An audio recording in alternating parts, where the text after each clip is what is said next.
An 18-year-old girl was locked inside a metal toolbox after watching her boyfriend get murdered and dismembered with butcher knives. What followed was one of the most disturbing survival stories in Southern U.S. history. It was August 11, 1996, when 18-year-old Brook Weber and her 26-year-old boyfriend Jeffrey Wolfe drove from Texas to Moss Point, Mississippi. The reason?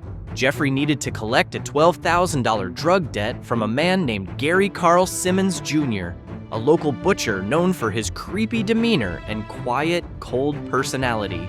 Gary Simmons wasn't just a butcher. He was a disturbed man with a violent past. His ex-wife had fled with their kids, reportedly fearing for her life. Simmons had a reputation for being strange, obsessed with knives, and deeply controlling. But Brook and Jeffrey had no idea what was waiting for them. When the couple arrived at Simmons's house, things seemed normal at first. They were greeted by Simmons and his friend, Timothy Milano, but it quickly turned deadly. On August 12, 1996, Simmons lured Jeffrey Wolfe into the bedroom under the pretense of talking about the money. Once inside, Simmons shot Jeffrey in the back with a .22 caliber rifle, killing him. But that was only the beginning. After murdering Jeffrey, Simmons and Milano tied up Brook Weber at gunpoint. She was dragged to the bathroom, bound with tape, blindfolded, and gagged. She was then sexually assaulted and locked inside a metal toolbox in Simmons's basement, a homemade, coffin-like prison. This box was cold, dark, and soundproof, designed to keep her hidden for days. While Brook was locked away, Simmons and Milano dismembered Jeffrey Wolfe's body using knives and butcher tools from Simmons's work. They cut him into pieces in the bathtub, cutting off his arms, legs, and head, and then stuffed his remains into trash bags. Later that night, they dumped the bags into the Pascagoula River, tossing them in various locations to avoid detection. Meanwhile, Brook was still trapped in the box, listening to the muffled noises above her, not knowing if she would be next. She was kept there for almost 2 full days, enduring hunger, fear, and trauma. But Brook Weber wasn't just a victim, she was a fighter. At some point, Simmons made the mistake of letting his guard down. Brook managed to escape from the box.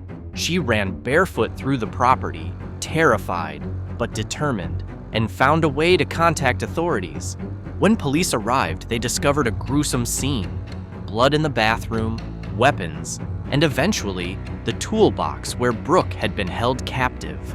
They arrested both Gary Simmons and Timothy Milano almost immediately. Simmons confessed to the murder during questioning and even drew a map of where he dumped Jeffrey Wolfe's remains.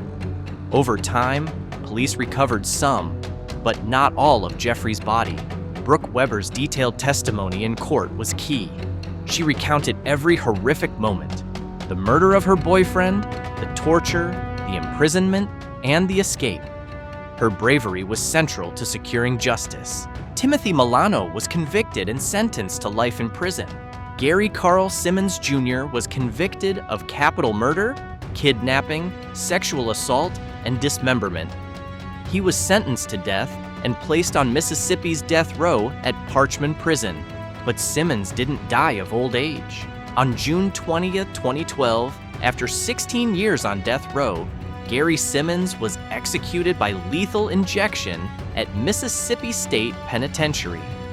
His final meal was infamous, one of the largest last meals in U.S. history: 1 Pizza Hut medium, super supreme, deep dish pizza, 1 double cheeseburger from McDonald's, 1 bag of nacho cheese Doritos, 2 large strawberry milkshakes, 1 large order of McDonald's fries, 2 20 cherry Cokes, 1 super-sized order of onion rings, 1 slice of peanut butter fudge with crushed peanuts. He did not apologize to Brook.